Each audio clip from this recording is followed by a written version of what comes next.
সংরক্ষিত এলাকায় গোহত্যার অভিযোগ ঘিরে উত্তেজনা হাইলাকান্দির ৫ গ্রামে। দোষীদের দ্রুত শনাক্ত ও গ্রেপ্তারের দাবি জানিয়েছে স্থানীয় স্বেচ্ছাসেবী সংগঠন এবং জনপ্রতিনিধিরা। পরিস্থিতি নিয়ন্ত্রণে রাখতে ৫ গ্রাম থানার পক্ষ থেকে অতিরিক্ত পুলিশ বাহিনী মোতায়েন করা হয়েছে। সচেতন মহলের মতে ঘটনাটিকে ঘিরে যাতে সামাজিক শান্তি বিঘ্নিত না হয় সেই বিষয়ে সতর্ক নজর রাখা জরুরি। তদন্ত দ্রুত শেষ করে দোষীদের বিরুদ্ধে ব্যবস্থা নেওয়ার দাবি জানিয়েছে স্থানীয় সংগঠনগুলো। নম্বর কথা সিকিউরিটির উপরে প্রথম দায়ী এই কারণ কি সিকিউরিটি টাকা সত্ত্বেও কথা এত সামনে সিকিউরিটির উপরে প্রথম প্রশ্ন আসবে কারণ সিকিউরিটি বলতে পারি যে 14 বার জিগাইতে লাগে এক টুকরা লাকড়ি নেওয়া যায় না যে জায়গাতে অত বড় ঘটনা কিরকম। রহস্যজনক গোহত্যার ঘটনাকে কেন্দ্র করে হাইলাকান্দি জেলার ৫ গ্রাম অঞ্চলে তীব্র উত্তেজনা ছড়িয়ে পড়েছে। ৫ গ্রাম টাউনশিপের ভেতরে থাকা সংরক্ষিত এলাকায় কিভাবে সাম্প্রদায়িক সম্প্রীতির জন্য হুমকি স্বরূপ অপরাধমূলক ঘটনা সংঘটিত হলো তা নিয়ে তীব্র রহস্য ঘনীভূত হয়েছে। খবর পেয়ে পুলিশ দ্রুত ঘটনাস্থলে পৌঁছে তদন্ত শুরু করেছে।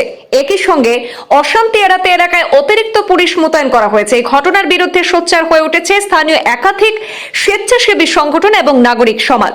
স্থানীয়দের অভিযোগ, হিন্দু অধ্যুষিত এলাকায় সাম্প্রদায়িক সম্প্রীতি বিনষ্ট করার উদ্দেশ্যে অজ্ঞাত দুষ্কৃতীরা এই ধরনের কাজ করেছে বলে অভিযোগ উঠেছে।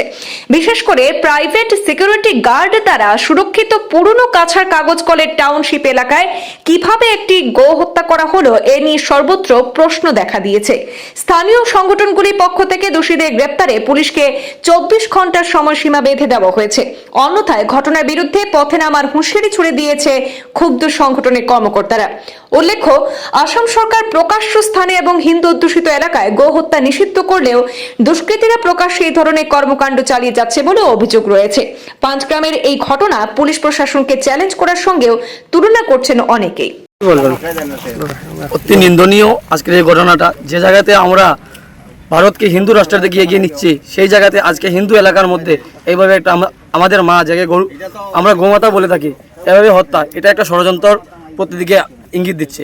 আর সবচেয়ে বড় প্রশ্ন উঠছে, যেহেতু ৫ গ্রামে এসপিসিতে একটা সিকিউরিটি এজেন্সি আছে, এই সিকিউরিটি এজেন্সি থাকা সত্ত্বেও কীভাবে এখানে এত বড় একটা ঘটনা ঘটলো। যদি বোঝা যেত এইদিকে কোনো মানুষ চলাচল হয় না বা কিছু হয় না, এখানে অনবরত মাটি কাটা হচ্ছে ভারতমালা, তা সত্ত্বেও সিকিউরিটি থাকা সত্ত্বেও এই ঘটনাটি কেন হয়েছে বা কার ইশারায় হয়েছে, এ বাকিগুলো আপনারা দেখতে পাচ্ছেন যে শুধু মাথা আর ইয়েটা রয়েছে, বাকি মাংস কোথায় ইয়ে করলো। তার মানে এটাই বোঝা যাচ্ছে এখান থেকে নিয়ে একটা ব্যবসা চলছে। আর এসপিসিতে লোকাল মানুষ যদি উঠতে হয় তাদের এত কোয়েকশন এত প্রশ্ন করতে হয়, কিন্তু আজকে এত বড় একটা ঘটনা হয়ে গেল প্রশাসনের নাকে ঢোকাই দিয়ে, কিন্তু আমরা এটা বলতে পারছি না। আমি এটাই অনুরোধ রাখবো আপনাদের কাছে আর প্রশাসনের কাছে যে সঠিক যাতে এটা তদন্ত হয়, নতবা আমরা এটা থেকে আন্দোলনের দিকে ইঙ্গিত দিব। পাশে দুটো মন্দিরও আছে। যে পূর্ববর্তী বক্তা আমার কাকু বলে গিয়েছেন যে আসাম সরকারের টোটাল নির্দেশ আমাদের মাননীয় মুখ্যমন্ত্রী যে যেখানে মন্দির বা মসজিদ আছে সেখান থেকে 5 কিলোমিটার দূরত্ব এইসব কোনো কাজ হতে পারবে না, কিন্তু আমাদের 1 কিলোমিটার দূরেই আমাদের নিচে একটি শিব মন্দির আছে এবং সামনে একটি কালী মন্দির আছে। তো তা সত্ত্বেও সিকিউরিটি থাকা সত্ত্বেও সবচেয়ে বড় প্রশ্ন হচ্ছে কি, হিন্দু সিকিউরিটি থাকলে তো এইভাবে এটা হতো না। নিশ্চয় মুসলমান কেউ মানুষ ছিল বা অন্য ধর্মাবলম্বীর মানুষ ছিল, তার জন্য এই ঘটনাটি হয়েছে, অথবা আজকে এত বড় একটা ঘটনা হতো না। আর এত বড় একটা ঘটনা হয়ে গেল, আমরা পরের দিন জানছি এই সিকিউরিটি কোথায় ছিল। আমি প্রশাসনের কাছে ইয়ে করবো যে সিকিউরিটি ছিল বা সিকিউরিটি ইনচার্জ যে ছিল তাদেরকে ভালো করে ইনকোয়ারি করার জন্য এবং সঠিক তদন্ত করার জন্য। কি বলবেন, আজ এখানে একটা গরু হত্যাকাণ্ড হয়েছে?